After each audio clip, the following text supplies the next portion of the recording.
एक दुःखद बातमी आहे थेट नेपाळमधून। महाराष्ट्रामधील यात्रेकरूंच्या बसला नेपाळमध्ये अपघात झालेला आहे। 40 भाविकांची ही बस नदीमध्ये कोसळलेली आहे आणि त्यामध्ये आतापर्यंत 14 जणांचा मृत्यू झालेला आहे।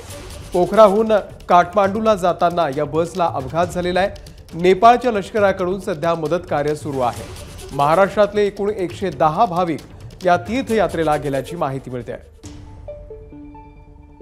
सोमेश कोलगे आपल्याला या संदर्भातले अपडेट देतील। सोमेश, नक्कीच आपल्याला जी माहिती मिळते त्यानुसार एक बस होती, त्या बसचा जी नंबर प्लेट आहे ती उत्तर प्रदेशची आहे। उत्तर प्रदेश मधला UP-FT 7623 असा या बसचा नंबर आहे आणि या बसमध्ये जवळपास 40 भारतीय प्रवासी प्रवास करत होते।